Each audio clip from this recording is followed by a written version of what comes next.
Kromatografi gas. Apa itu kromatografi gas?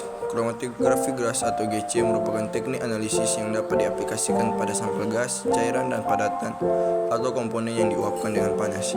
Jika campuran senyawa dianalisis menggunakan sistem GC, masing-masing senyawa dapat dipisahkan dan diukur kuantitasnya. Konfigurasi sistem GC. Konfigurasi sistem GC sangat sederhana. Ada 3 komponen utama sistem GC. Yang pertama, unit injeksi sampel yang memanaskan sampel cair dan menguapkannya. Yang kedua, kolom yang digunakan untuk memisahkan setiap senyawa. Dan yang ketiga, detektor yang mendeteksi senyawa dan mengeluarkan konsentrasinya sebagai sinyal listrik. Pemisahan kromatografi gas. Pemisahan dengan GC terjadi seperti dalam kolom. Sampel yang mengandung beberapa senyawa disuntikkan ke dalam kolom bersamaan dengan fase mobil. Fase mobil adalah gas yang disebut sebagai gas pembawa. Baik sampel maupun fase mobil bergerak melalui kolom, tetapi laju perkembangan di dalam kolom berbeda tergantung pada senyawanya. Dengan demikian, perbedaan muncul pada waktu saat senyawa masing-masing tiba di outlet kolom. Akibatnya terjadi pemisahan antara setiap senyawa. Deretan puncak yang digambar saat sinyal listrik yang dikeluarkan dari detektor GC diplot pada sumbu vertikal, dan waktu yang berlalu setelah injeksi sampel diplot pada sumbu horizontal disebut kromatogram. Komponen yang melewati kolom diangkut oleh fase mobil atau fase gas, sambil partisi dari dan diserap ke dalam fase stasioner atau fase cair dan fase padat.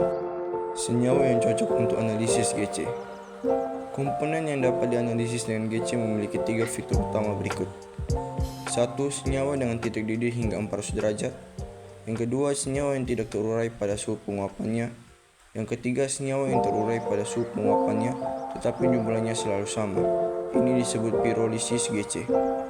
Selanjutnya kita masuk pada senyawa yang tidak dapat dianalisis atau sulit dianalisis dengan GC.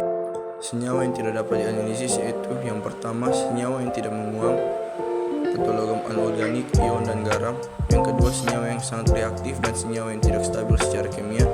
Yang ketiga, asam hidrofluorida dan asam kuat lainnya seperti ozon, NOx, dan senyawa yang sangat reaktif lainnya. Berikutnya, senyawa yang sulit dianalisis yaitu yang pertama, senyawa yang sangat mudah diserap atau senyawa yang mengandung gugus karboksil, gugus hidroksil, gugus amino atau sulfur. Yang kedua, senyawa yang sampel sebenarnya sulit diperoleh, yaitu analisis kualitatif dan kuantitatif sulit dilakukan. Sekian video saya mengenai salah satu instrumental kimia analitik dalam pertambangan. Ubur-ubur ikan lele. Terima kasih, Le.